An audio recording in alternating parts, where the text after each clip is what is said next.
Muy buenos días, tengan todos ustedes. ¿Sí? Veracruz, ¿me escuchan? Tampico, Cancún, aquí en el Valle. Sí. Monterrey.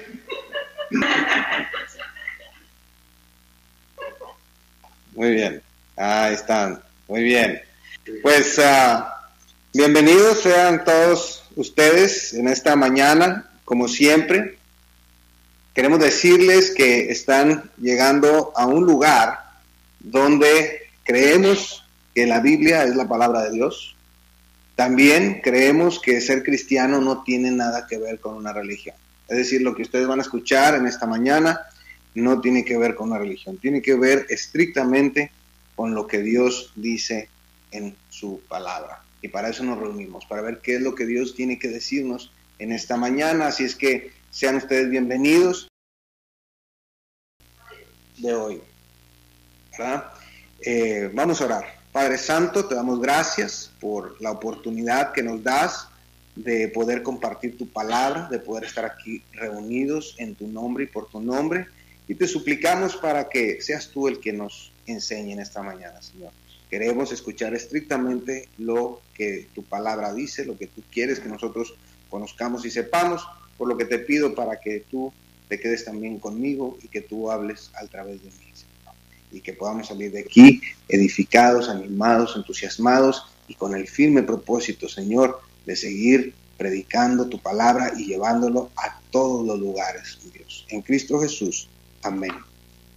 Muy bien, pues el día de hoy entramos a este episodio 5 de esta carta de Pablo escrita a los romanos. Vamos a estar abarcando del capítulo 1 de los versos 8 al 15. Pero como siempre me gusta hacer un resumen de lo que vimos la vez anterior. La vez anterior hablamos del saludo de Pablo a estas personas ahí en Roma. Vimos los versículos del 1 al 7 y comentamos que los primeros 6 versículos el apóstol presenta o se presenta a sí mismo, y dentro de su presentación él establece principios básicos y claves que nos hicieron reflexionar a muchos de nosotros. Por ejemplo, principios como el significado de ser un siervo de Jesucristo. ¿Se acuerdan? Pablo decía, Pablo, siervo de Jesucristo. Y hablábamos lo que es un siervo. Y un siervo es aquel que hace lo que su Señor le dice y de la manera en que su Señor te lo ordena. Cuando uno ha confesado a Jesucristo como Señor y Salvador, cuando ha entablado esta relación de amor con Dios, uno tiene que tener claro que en ese preciso momento, como fuimos redimidos por la sangre de Jesús, en ese mismo momento pasamos a ser siervos de Él. Y ahora ya no se trata de lo que yo quiero, de lo que yo pienso y de lo que yo digo. Se trata de lo que Él quiere de mí y cómo lo quiere. Pues hablábamos un poquito acerca de esto. También hablábamos de cómo Pablo se presenta como un apóstol. Y hemos dicho que un apóstol no es más que uno enviado, uno que es enviado, ¿sí? Entonces todo creyente, toda persona que ha confesado a Jesucristo como Señor y Salvador es una persona enviada. ¿Enviada a qué? A compartir esto, a compartir que esto no es una religión, que esta ha sido la mentira más grande que Satanás, el diablo, ha utilizado para engañar a las personas, que se ponen a defender religiones cuando no se trata de eso. Se trata de una relación, no de una religión, de una relación de amor con Cristo Jesús. Usted y yo tenemos la responsabilidad de llevar ese mensaje de amor a las personas. También dijimos y hablamos de la importancia de estar apartados para el Evangelio, ¿verdad? Decía Pablo, apartado para el Evangelio de Dios. Y hablando de esto, mencionábamos cómo en muchas religiones e iglesias te ponen un conjunto de normas y reglas que tienes que seguir si ahora perteneces a tal o cual religión. Sin embargo, eso no es lo que la Biblia dice. Lo que la Biblia dice es que lo primero que tenemos que hacer es apartarnos, separarnos para Dios. Y cuando uno se separa para Él, cuando uno se aparta para Él, entonces de una manera natural o más bien de una manera sobrenatural, porque es el Espíritu Santo de Dios en nosotros, empezamos a dejar prácticas que sabemos que la Biblia de Dios, que la palabra de Dios establece que no son correctas. Pero no es primero lo uno y luego lo otro. Es primero me aparto para el Evangelio de Dios y después en una forma natural se da lo otro. Porque si se hace primero el conjunto de reglas y normas, esto se vuelve un legalismo.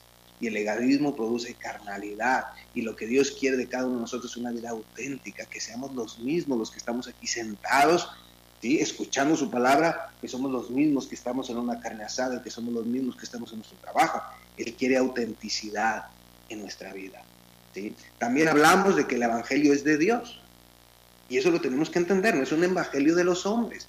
Yo no vengo a ofrecerles el evangelio de Alberto, sino el evangelio de Dios, las buenas nuevas de salvación.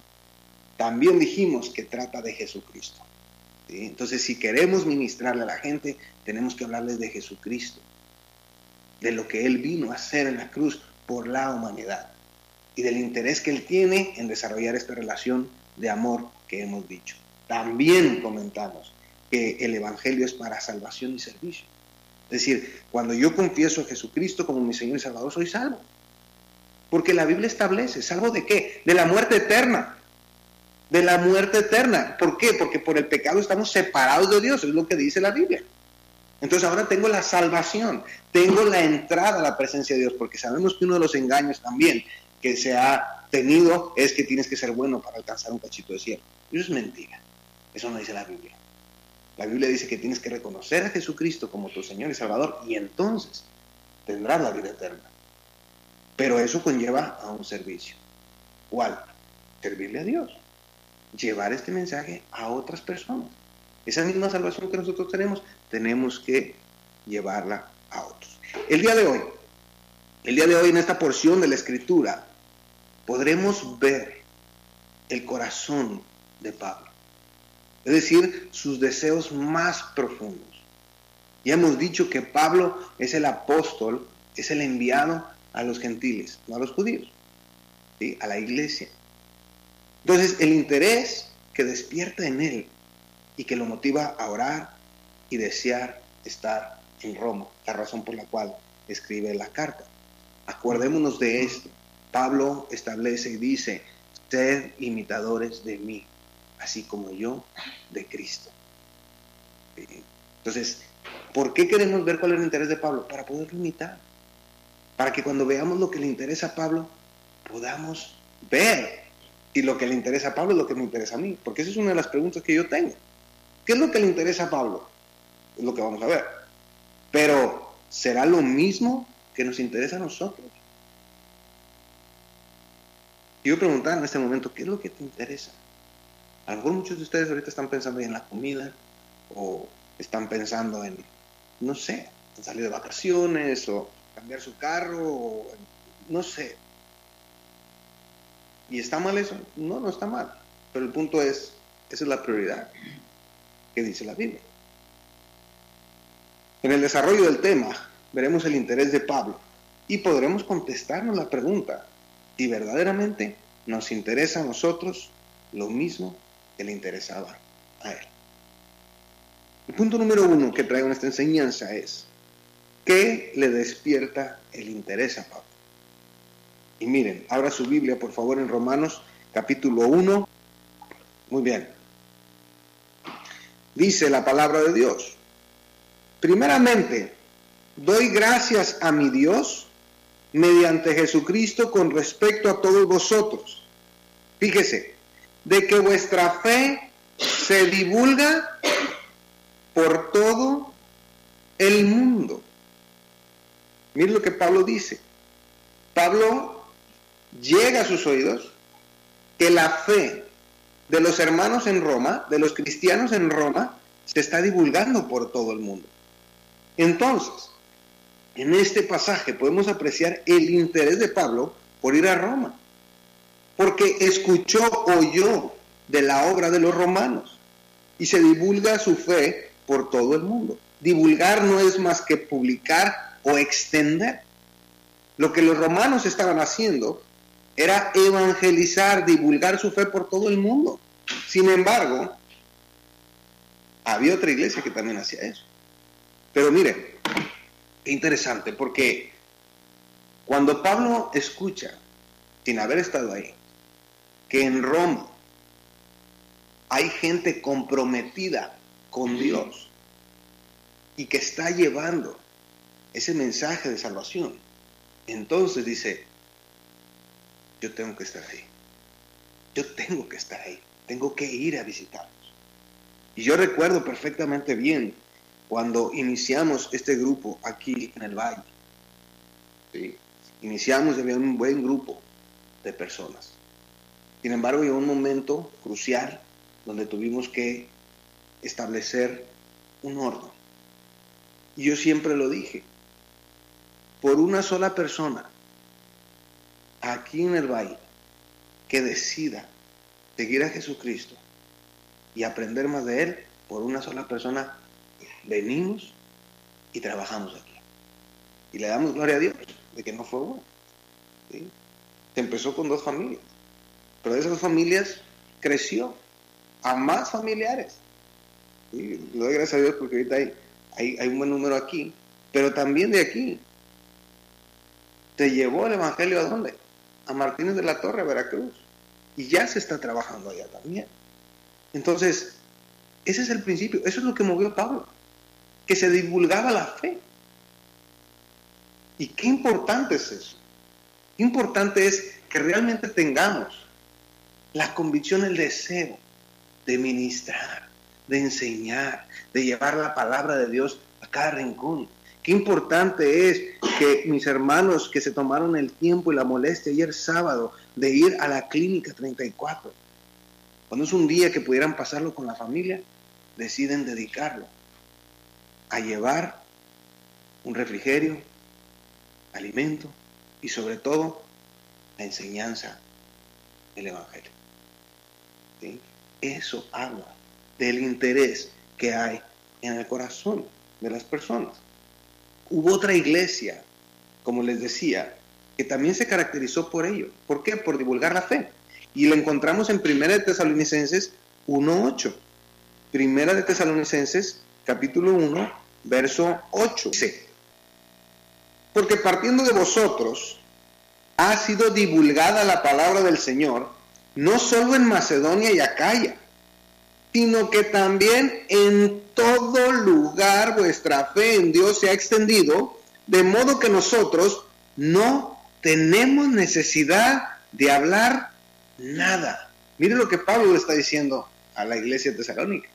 Dicen, oigan, lo que ustedes están haciendo no solamente fue en Macedonia y Acaya, sino en todo lugar.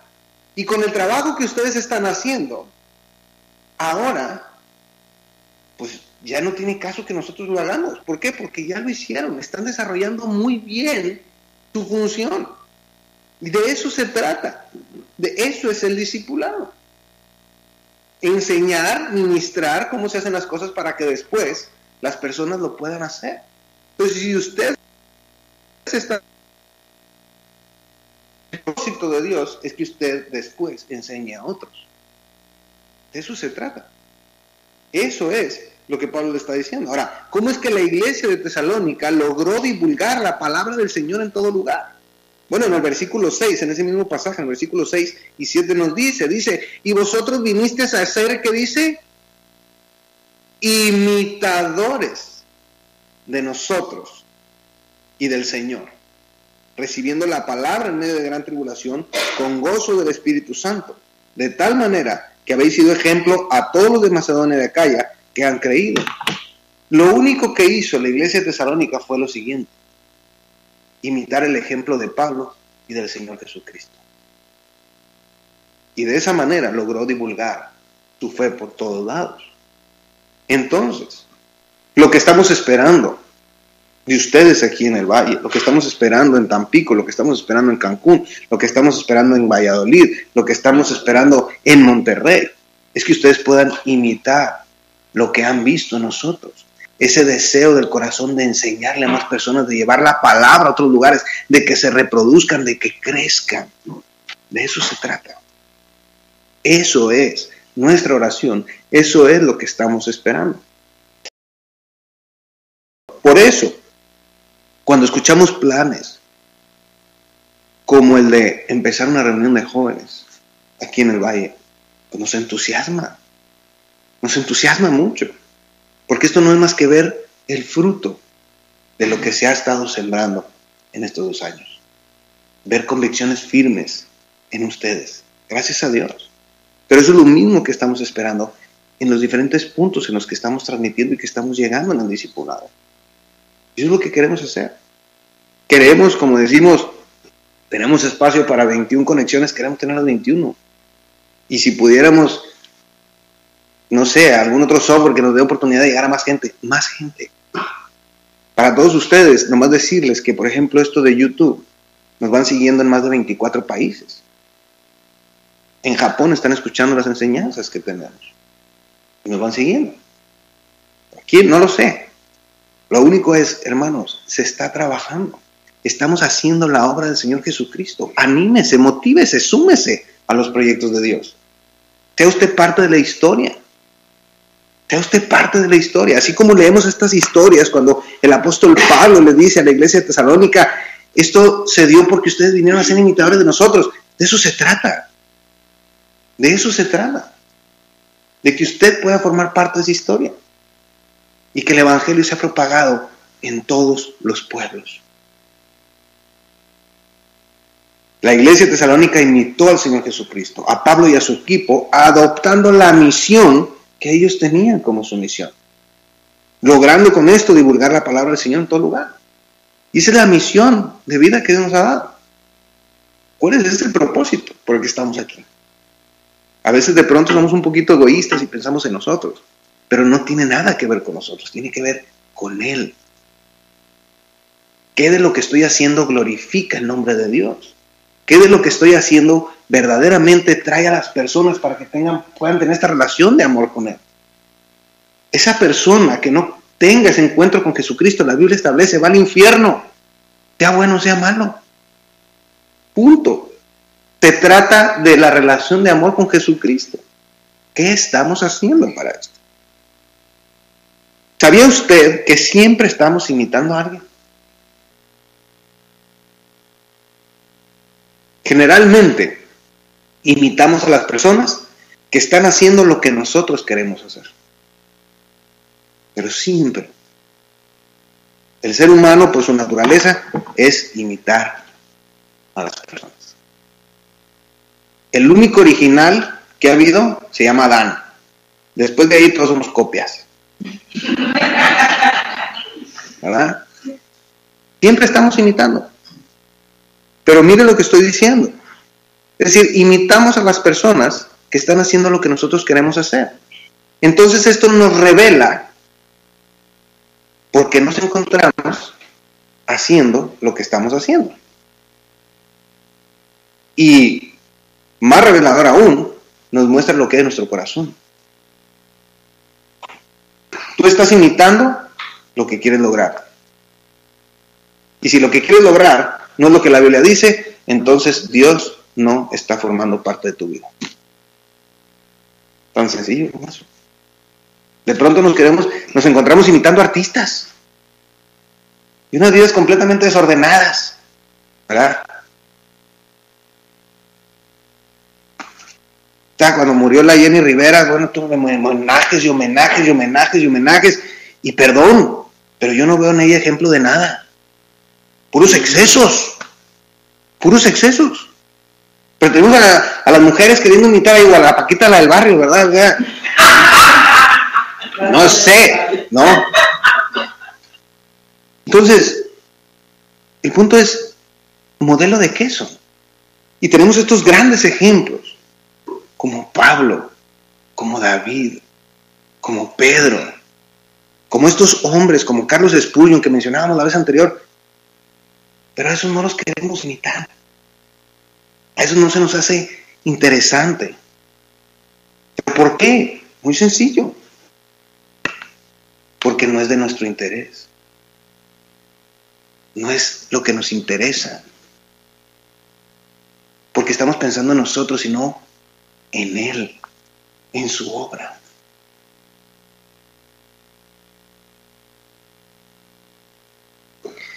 La instrucción que vemos en la Biblia es que seamos imitadores de Dios.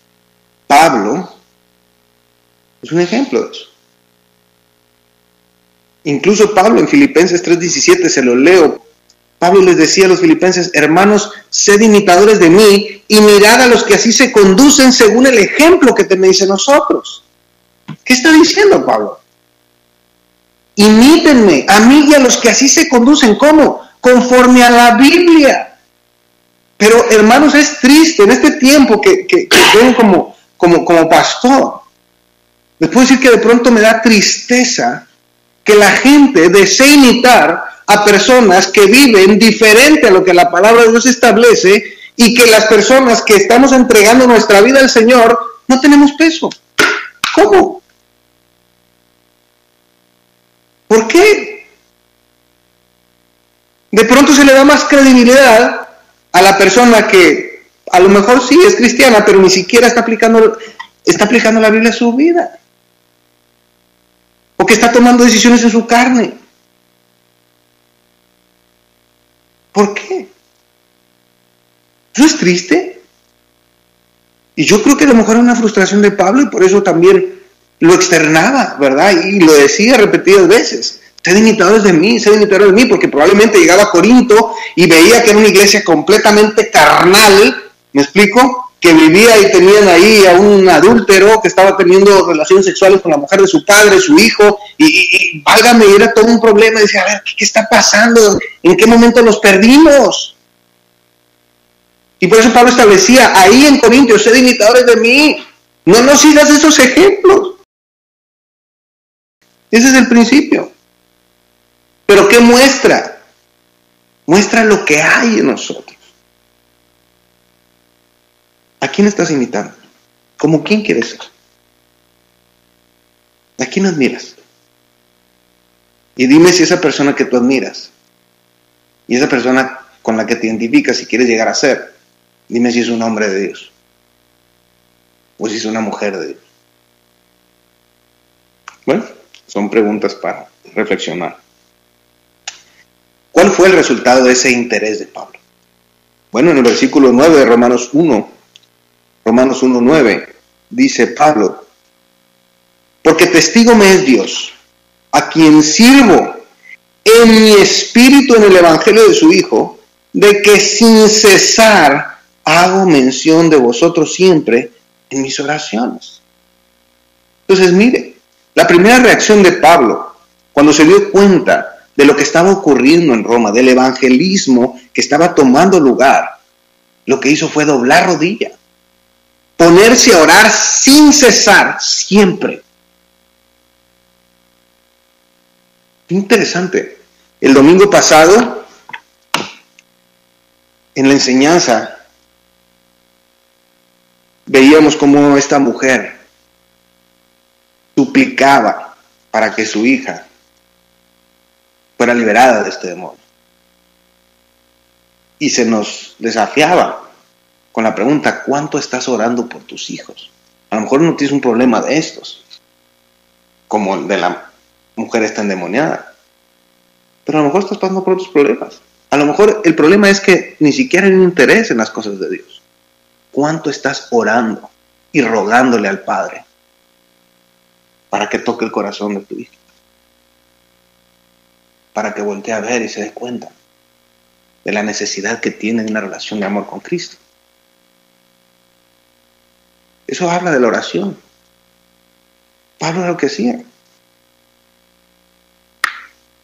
Sin cesar hago mención de vosotros siempre en mis oraciones. Nos demuestra que Pablo era un hombre de oración. Y yo quiero decirles algo. Si queremos ver los mismos resultados que vemos en la vida y ministerio de Pablo, si queremos ver esos resultados aquí en Filadelfia, Monterrey, Valle, Cancún, Tampico, Veracruz, Valladolid, tenemos que ponernos a orar, mis queridos hermanos. tenemos que inclinar nuestras rodillas y orar. Más tiempo de orar, ¿sí?, es lo que nos va a llevar a esto. Pero yo me pregunto, ¿cómo va a suceder eso cuando de pronto en Monterrey, hablo específicamente de Monterrey, tenemos una reunión el miércoles que se llama reunión de oración y no llega la gente? Todos tenemos trabajos, mis queridos hermanos, ¿sí? Usted tiene trabajo, yo tengo 3 empresas que tengo que atender. Usted está casado, yo también. Usted tiene hijos, yo también. Usted tiene necesidades, yo también. Y todos los que estamos ahí. Si uno puede llegar, todos pueden llegar. ¿Qué pasa? El interés. El interés que hay en tu corazón. De pronto estamos más ocupados con otras cosas. ¿Qué cosas? No sé, puede ser el mismo trabajo. El tiempo está cerca. El tiempo está cerca. Y esto tiene que darnos un sentido de urgencia para hablar, para enseñar a otros. Pero acuérdese, allanamos el camino por medio de la oración. Por medio de la oración. Y por medio de la oración corporativa. Mire lo que dice 2 Corintios 10, 3, 5. Pablo, 2 Corintios capítulo 10, versos 3 al 5. Dice: pues aunque andamos en la carne, no militamos según la carne, porque las armas de nuestra milicia no son carnales, sino poderosas en Dios para la destrucción de fortalezas, derribando argumentos y toda altivez que se levanta contra el conocimiento de Dios y llevando cautivo todo pensamiento en obediencia a Cristo. ¿Qué quiere decir eso? Dice Pablo, yo entiendo que tenemos un cuerpo físico, terrenal, y entiendo que nos estamos relacionando aquí, pero la estrategia es espiritual. Si queremos realmente derribar las fortalezas que Satanás ha creado y ha levantado en los corazones de las personas, solamente se va a dar a través de la oración, porque es algo espiritual. Pero ¿cuánto tiempo le estamos dedicando a orar? A poner en las manos de Dios todas las cosas.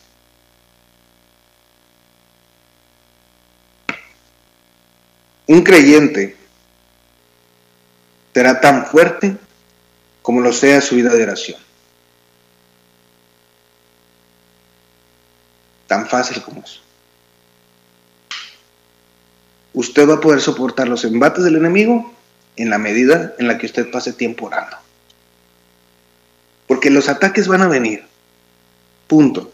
Esté usted pasando tiempo en la Biblia o no esté pasando tiempo en la Biblia, los ataques van a venir. La diferencia es cómo vas a salir de esos ataques. O sales en victoria o sales derrotado. Y si sales derrotado, no es más que la falta de oración en tu vida. Es todo. Así es. Y a lo mejor usted pudiera decir, bueno, pastor, pero yo oro todos los días. Todos los días oro. Qué bueno. La pregunta es, ¿y por qué oras? O sea, ¿qué es lo que te toma tu tiempo de oración? Bueno, pues oro por los alimentos, oro por mi trabajo, oro por los pajaritos, por las nubes, por el sol, oro por mis hijos y está bien. ¿Está mal orar por eso? No. Pero ¿cuál es el enfoque? ¿Y qué es lo que Dios quiere? Mire, Pablo, regresamos a Romanos capítulo 1, verso 10 y 12, dice, rogando que de alguna manera tenga al fin, por la voluntad de Dios, un próspero viaje para ir a vosotros, porque deseo veros, para comunicaros algún don espiritual, a fin de que seáis confirmados. Esto es, para ser mutuamente confortados por la fe que nos es común a vosotros y a mí. ¿Qué quiere decir esto? Te lo resumo. Pablo estaba orando de acuerdo a la voluntad de Dios. Las peticiones de Pablo tenían que ver con la misión de Dios, con la propagación del evangelio, con ser más efectivo al ministrar la palabra, con que los corazones de la gente estuvieran preparados para escuchar lo que él tenía que decirles, para que Dios pudiera abrirle los ojos y quitarles todas esas cargas que de pronto trae la gente y prejuicios, y que pudieran ser salvos. Y que pudieran reconocer a Jesucristo como Señor y Salvador y confiarle su vida a Él, que las vidas de las personas pudieran tener un rumbo. Porque sin Cristo la vida de la persona es un barco a la deriva, que como vaya el viento es como se va moviendo el barco, no hay un timón. Eso es lo que la palabra establece, eso es por lo que oraba Pablo. El problema en el que nos encontramos, mis queridos hermanos y amigos, es que muchas veces nuestras oraciones tienen que ver con nuestra voluntad y no la de Dios.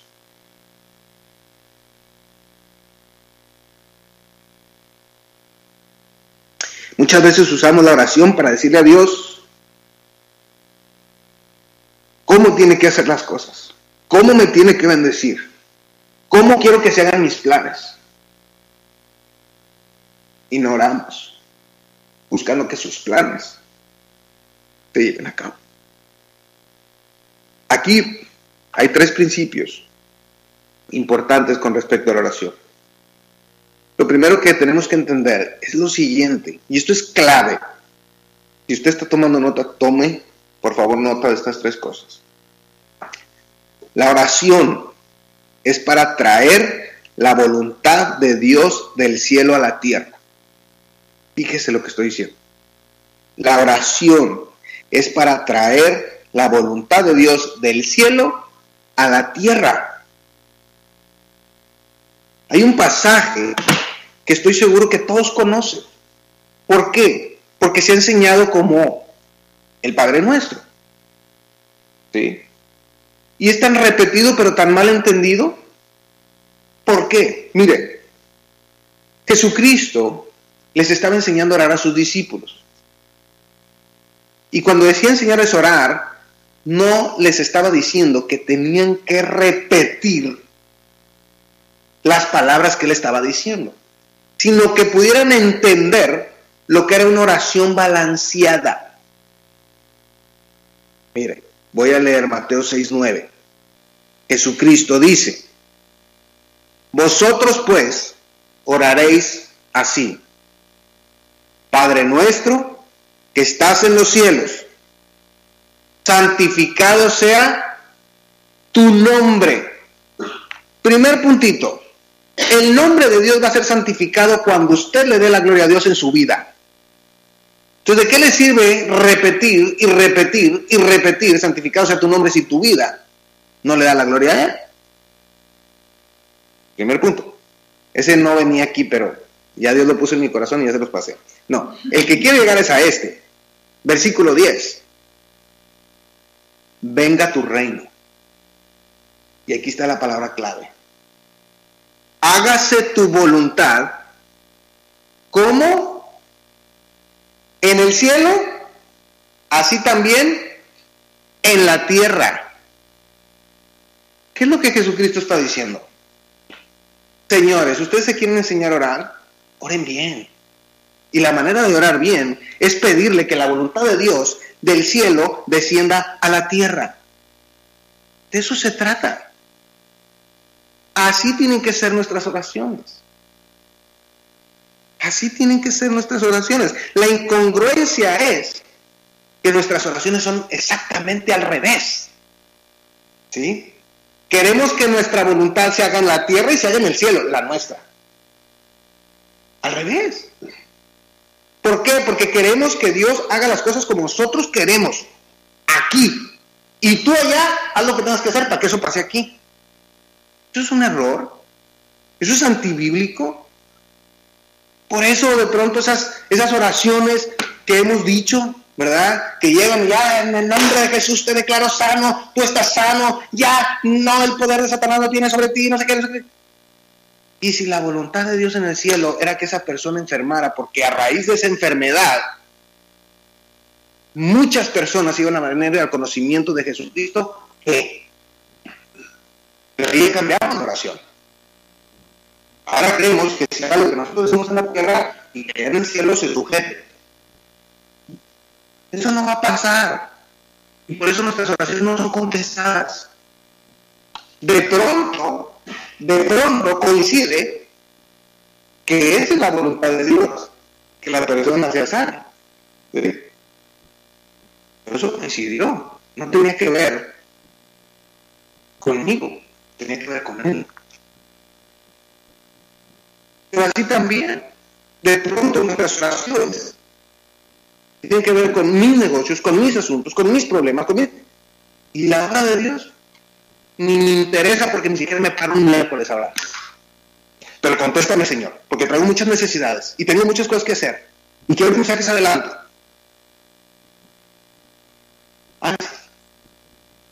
¿Y mi voluntad qué? ¿Y mi voluntad qué? ¿Cuánto estás orando porque realmente mi palabra corra? ¿Cuánto estás orando para que mi nombre sea glorificado? ¿Cuánto estás orando para que tus hijos vivan conforme a la verdad? ¿Cuánto estás orando para que tú empieces por ti, viviendo de acuerdo a lo que Dios dice? Porque el principal obstáculo que tienen nuestros hijos para creer en Jesucristo se llaman los padres. Ese es el principal obstáculo.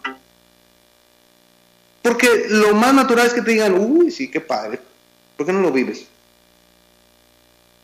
Punto. Ese es el punto.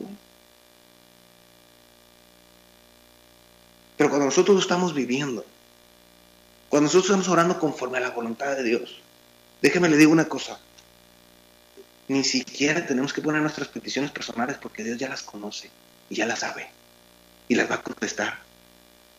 Pero cuando nuestro enfoque sea el correcto, y nuestro enfoque no es correcto, usted se puede pasar orando toda su vida y a lo mejor nunca le van a contestar. Pablo, con ese aguijón en su carne, en 2 Corintios capítulo 12, de 3 veces rogué al Señor que quitara este aguijón de mi carne. Ese aguijón en la carne, la Biblia no establece qué era, para que cada quien lo podamos aplicar con algo que realmente está quejándonos. Pero se dice que probablemente era un problema en la vista. Y él dice que la respuesta de Dios fue que te baste mi gracia, Pablo, porque mi poder se perfecciona en tu debilidad. En pocas palabras, no te lo voy a quitar. Vas a vivir con eso toda tu vida. Pero ¿sabes qué? Al tú vivir con eso, me vas a dar gloria y honra a mí.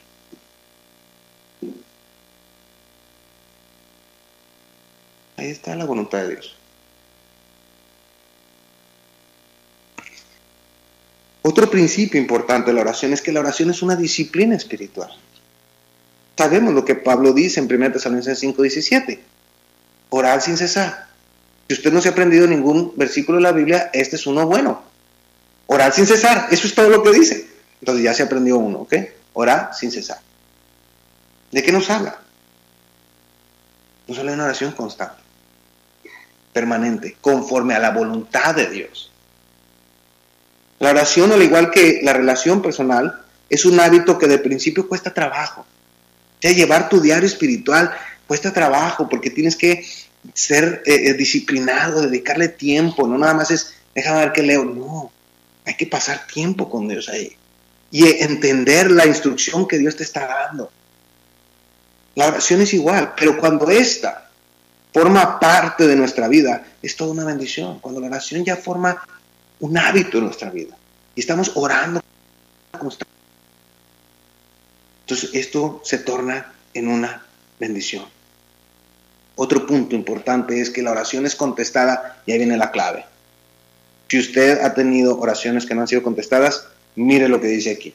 La oración es contestada conforme a nuestra obediencia a Dios. Y ahora sí, como en los cómics de Condorito, plup, ¿verdad? ¿Por qué? Porque muchas oraciones no nos son contestadas, no porque Dios no quiera, sino porque nosotros no hemos sido obedientes. Es un principio muy fácil de entender. ¿Sí? Si yo tengo a mi hija y yo veo que el usar un equipo electrónico le es un problema que nos está distanciando en una relación de padre e hijo o hija, ¿sí? Pues yo voy a tener que tomar decisiones y se lo voy a quitar. Y por más que sea mi deseo querer regresárselo, si yo no veo que él o ella supera esta situación, no se lo voy a regresar. Y puede estar implorando y rogando y todo, pero si yo no veo que es algo que superó, no se lo voy a dar. Yo no sé si usted como padre lo haría. Yo no se lo doy. Igual es Dios. De pronto, nuestras oraciones no son contestadas porque no obedecemos. Dice 1 Juan 3:22, dice, y cualquiera cosa que pidiéremos la recibiremos de Él. Fíjese, porque guardamos sus mandamientos y hacemos las cosas que son agradables delante de Él. Dos cosas importantes. Si somos obedientes a Dios, es decir, si guardamos sus mandamientos, su palabra, nuestra oración tiene poder. De lo contrario, no es escuchado. Tiene que ver con la obediencia. Y mire, Isaías establecía esto en Isaías 59, del 1 al 4. He aquí, que no se ha cortado la mano de Jehová para salvar. Es decir, no se le ha acabado el poder a Dios para salvarlos, ni se ha agravado su oído para oír. Dice, pero vuestras iniquidades, es decir, sus pecados, sus faltas, han hecho ocultar de vosotros su rostro para no oír. Porque vuestras manos están contaminadas de sangre y vuestros dedos de iniquidad. Vuestros labios pronuncian mentira, hablan maldad vuestra lengua. No hay quien clame por la justicia, ni quien juzgue por la verdad. Hablan en vanidad y hablan vanidades, conciben maldades y dan a luz iniquidad. Dicen nada más y nada menos que por todas esas cosas no les contesto sus oraciones. Punto. ¿Por qué? Porque tu enfoque no es el correcto. Porque tu enfoque no es el espiritual y porque las instrucciones que te estoy dando no las obedeces.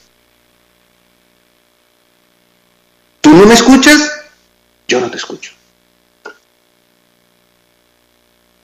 Y por eso de pronto vidas enteras orando por algo. Pero pues nunca se ha sido obediente.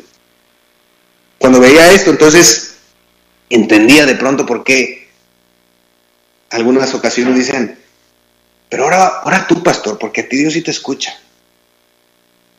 Bueno, en cierta forma tienen razón. Y tienen razón porque Dios no los escucha a ellos porque no son obedientes. Punto. Tan sencillo. También dice el pasaje de 1 Juan, ¿no?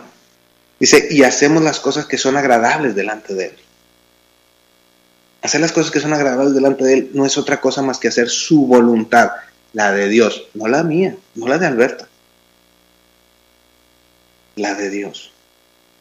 Estar preocupado y ocupado en lo que Dios le preocupa y le ocupa. Mi pregunta es, ¿qué le preocupa a Dios y qué le ocupa a Dios?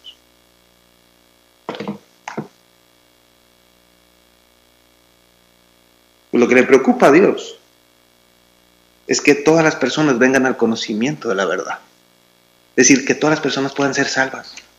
Que todas las personas puedan reconocer a Jesucristo como su Señor y Salvador. Eso es lo que le preocupa. Y eso le ocupa porque para eso nos tiene a nosotros trabajando. Para eso nos dio esta salvación tan grande a nosotros, para que la podamos compartir a las demás personas. Pero de pronto no estamos haciendo eso. De pronto queremos hacer nuestra voluntad. Y ahí es donde sube el ser y no contiene. El éxito en la vida y ministerio de Pablo se daban porque oraba conforme al deseo de Dios y porque entendía perfectamente bien, otra vez, lo que un siervo de Jesucristo quiere decir. Punto. Era obediente a eso. Era obediente a eso. El último punto ¿Cuál era el objetivo de dicho interés? Y voy rapidito, ténganme paciencia.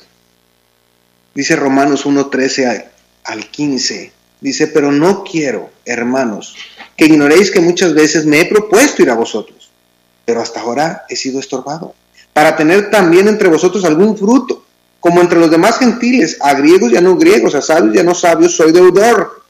Hay palabras claves aquí. Así que en cuanto a mí, pronto estoy a anunciaros el evangelio también a vosotros que estáis en Roma. Entonces, el objetivo de Pablo es ir a Roma y anunciar el evangelio, predicar a Jesucristo, para ver fruto en la salvación de muchos. De eso se trata.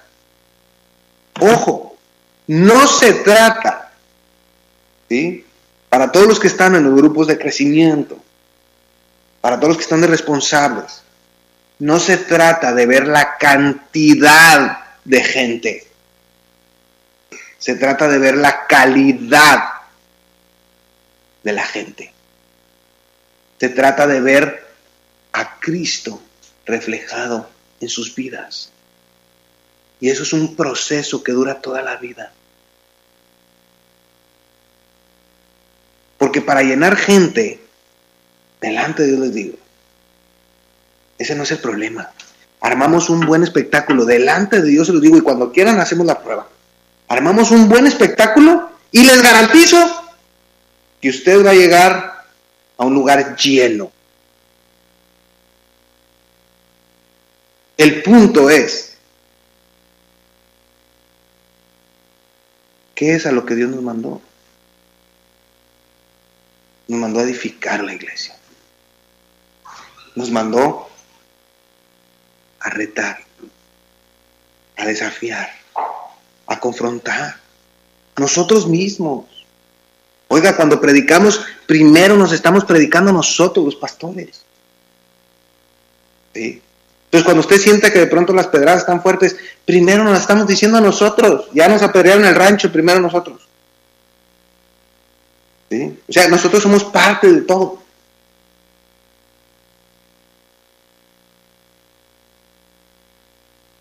La clave es el fruto en la gente.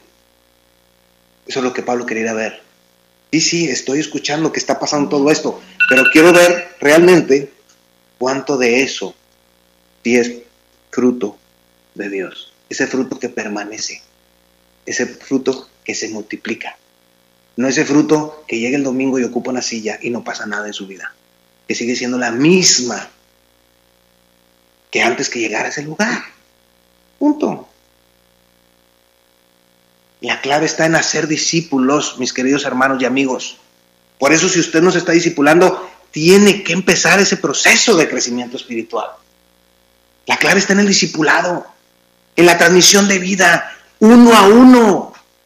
Llegamos a un lugar así, donde estamos todos reunidos, porque queremos simplemente confirmar lo que Dios trabajó en la semana con nosotros, pero el crecimiento espiritual está ahí, en la intimidad con Dios y en ese crecimiento espiritual.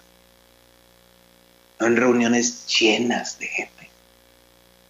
En reuniones llenas de gente es cuando el Señor Jesucristo se volteó y les dijo, ustedes me siguen porque les doy de comer. Y ahí muchos, dice, que le seguían, dejaron de seguirlo. ¿Por qué? Pues les dijo lo que no querían oír. ¿Sí me explico? ¿Usted quiere una iglesia llena de gente? Bien sencillo. Yo sé cuál es la fórmula. Empezar a predicar ya no de esta manera, sino empezarles a decir lo que usted quiere oír. Y le garantizo que en 2 meses no cabemos ni aquí en el valle ni en ningún lugar. ¿Por qué? Porque así es esto. Usted llegue a un lugar donde se siente bien cómodo y créame que va a regresar. Pero el punto es que la iglesia es un lugar donde usted llega para ser entrenado, capacitado, desafiado para que luego vaya y salga y ponga en práctica lo que ha aprendido. Y para eso tenemos que estar enseñando la Biblia. Eso es lo que pasa. Eso es lo que pasa. Pablo dice, en este pasaje nos presentan 2 problemas que la iglesia en nuestros días está enfrentando y que no y que nos está inutilizando, en la comisión que Dios nos ha dado. El primero, Pablo en este pasaje te consideraba un deudor. Dice, a griegos y a no griegos, a sabios y a no sabios, soy deudor. Mi pregunta es, ¿usted se considera que está en deuda con la gente que le rodea? A lo mejor ni siquiera lo había pensado. Así que, al contrario, me deben a mí. Me deben, ya nada más por el simple hecho de tenerme, me deben.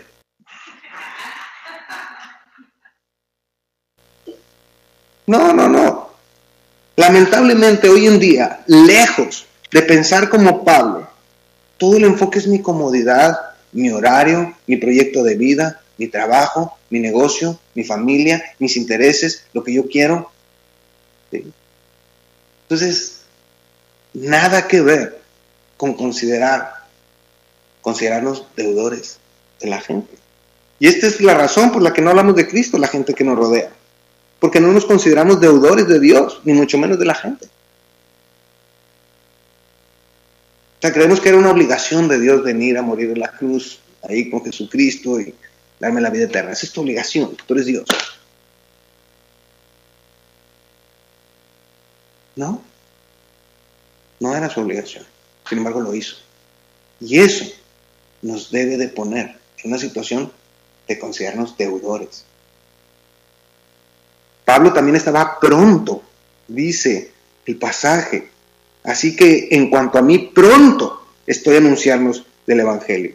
O sea, Pablo estaba dispuesto y disponible para llevar a cabo la misión que Dios le había dado donde fuera necesario. En ese momento veía la necesidad de ir a Roma. Mi pregunta es, ¿qué tan dispuesto está usted para Dios? ¿Qué tan dispuestos están? ¿Saben qué? Hay que abrir una misión en Brownsville. ¿Quién va a estar guiando los jueves para Brownsville? Estoy diciendo aquí en el baile.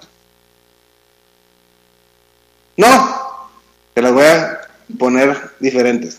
Hay que cruzar a Reynosa a enseñar qué huele.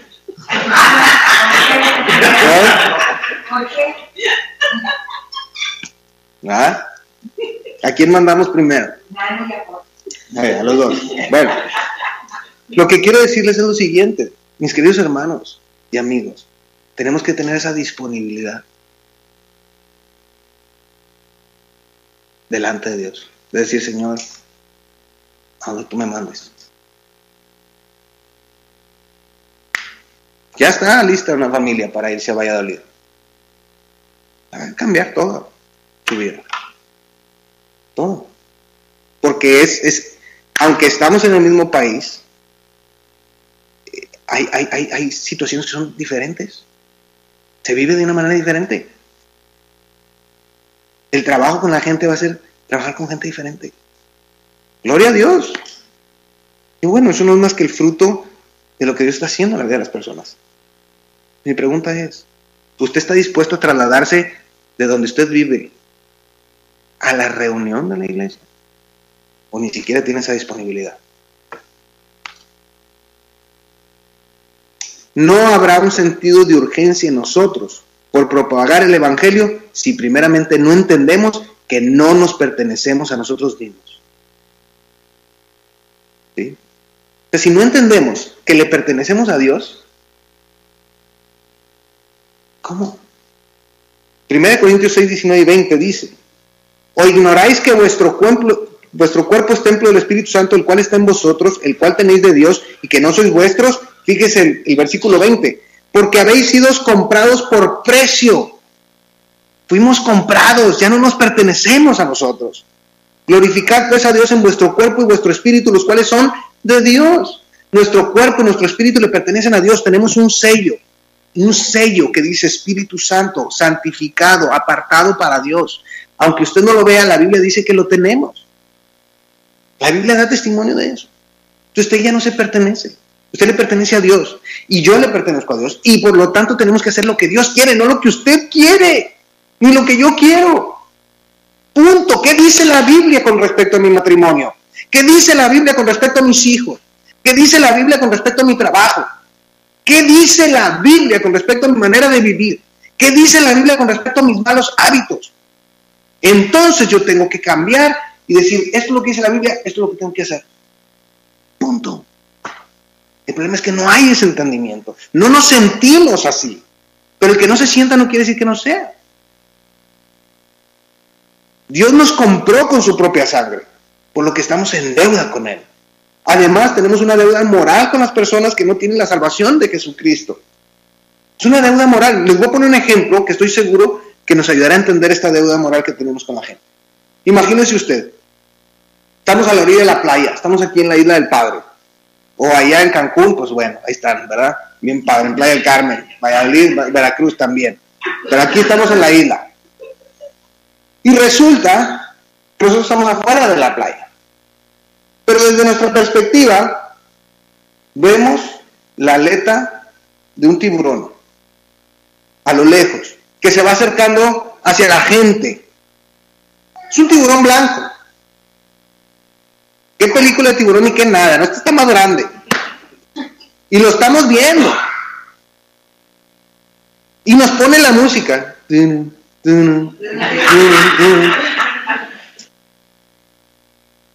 Pero usted está viendo que la playa está llena de gente. Y está viendo niños jugando ahí. Mujeres embarazadas. Hombres adultos de la tercera edad. ¿Qué haría? ¿Qué haría? ¿Qué haría usted?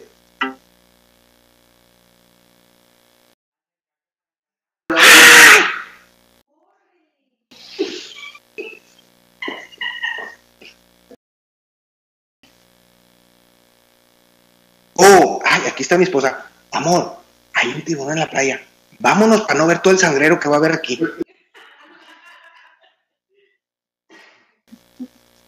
¿Cuál es la responsabilidad moral que usted y yo tendríamos al estar viendo una situación de esas?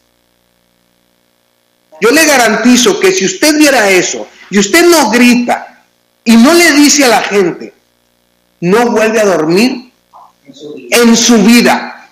En su vida vuelve a dormir. Porque la conciencia jamás lo dejaría tranquilo de saber que en ustedes tuvo la oportunidad de salvar a niños, a adultos, a mujeres, y no lo hizo. No volvería a dormir. Y le atormentaría esa escena cada día de su vida, hasta que usted muriera. ¿Cuánto más que la gente se está yendo al infierno por no conocer a Jesucristo? ¿Cuál es la responsabilidad moral de nosotros que tenemos la salvación? Que hemos comprendido que no se trata de una religión, que se trata de una relación de amor con Cristo. ¿Cuál es la responsabilidad moral de hablarle a la gente, a nuestros familiares? ¿Cómo puede estar usted tranquilo sabiendo que sus familiares van a ir al infierno por no tener a Cristo? Y usted tan tranquilo deja que pasen los días, las horas, los años. ¿Cómo? Sus amistades, esa gente que usted le dice que son sus amigos y usted no les habla.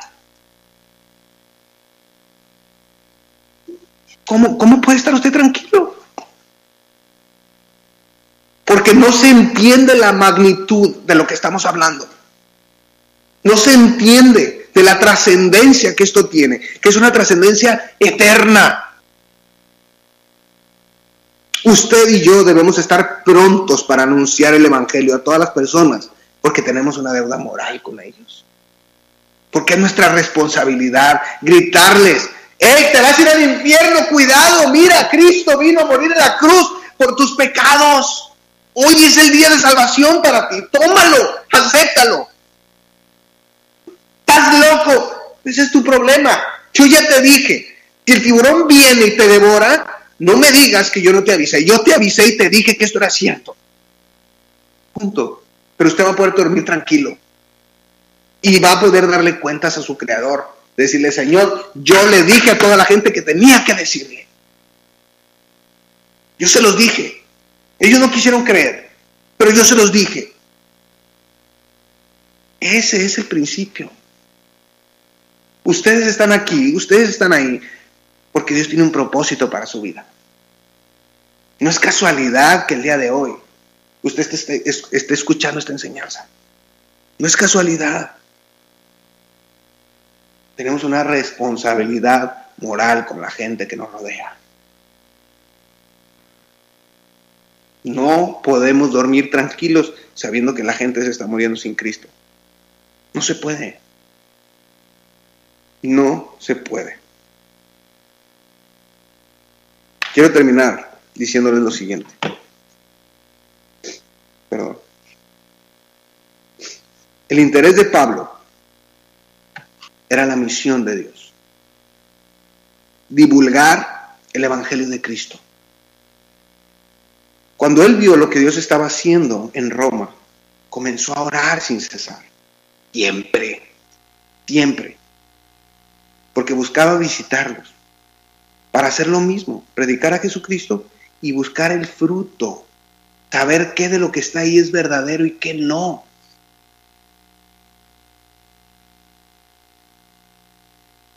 Ahora, habiendo expuesto todo esto, yo quiero preguntarle,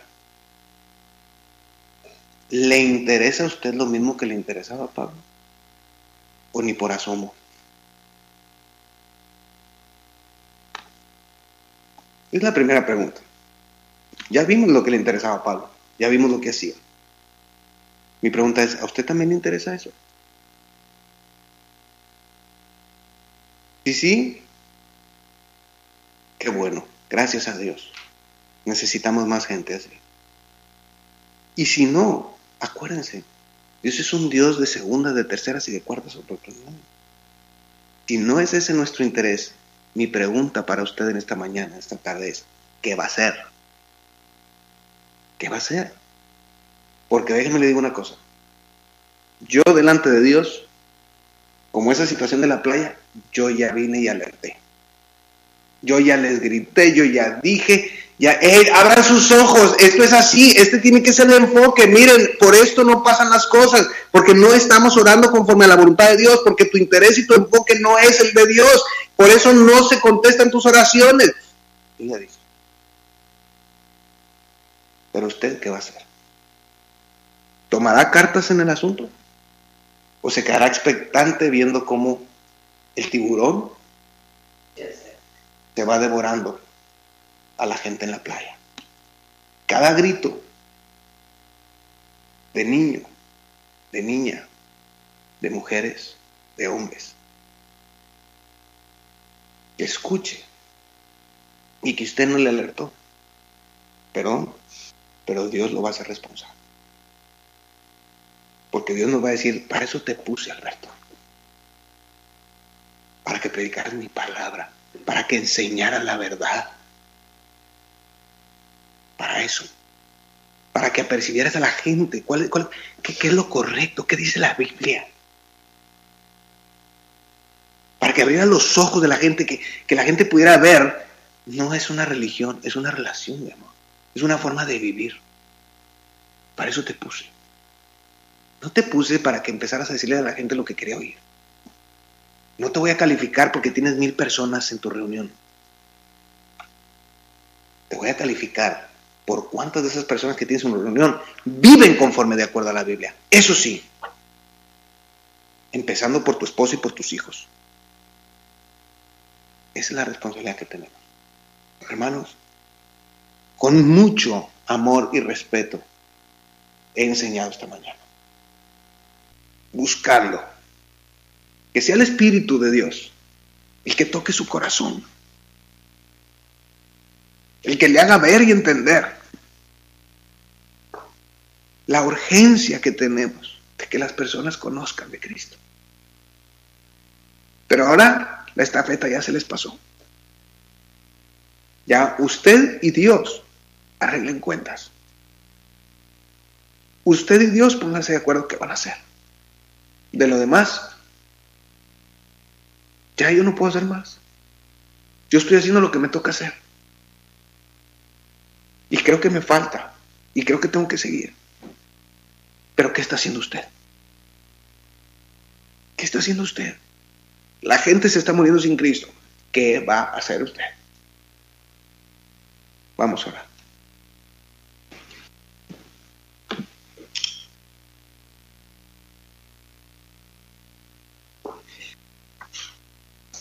Padre Celestial, mira, llegamos a tu presencia. En primer lugar, pidiéndote perdón.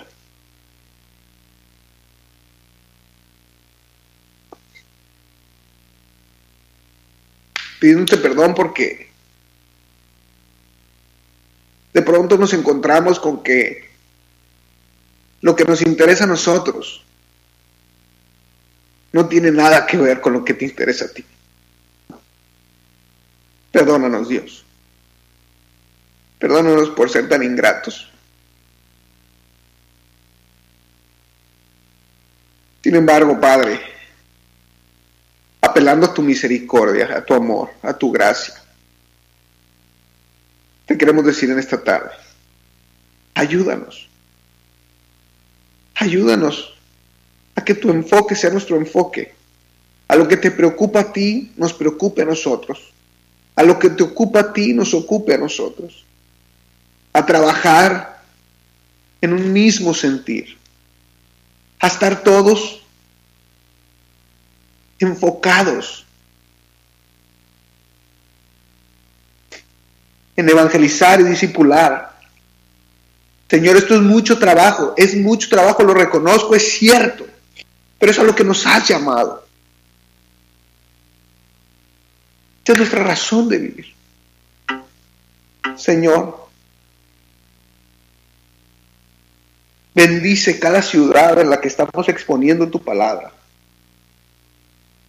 Bendice aquí el valle, Señor. Gracias por estos 2 años, pero que siga habiendo fruto que permanezca. Gracias, Señor, por Veracruz. Gracias por los hermanos que están preocupados y ocupados en alcanzar a mayor número de personas, a llevar esta salvación a mayor número de personas.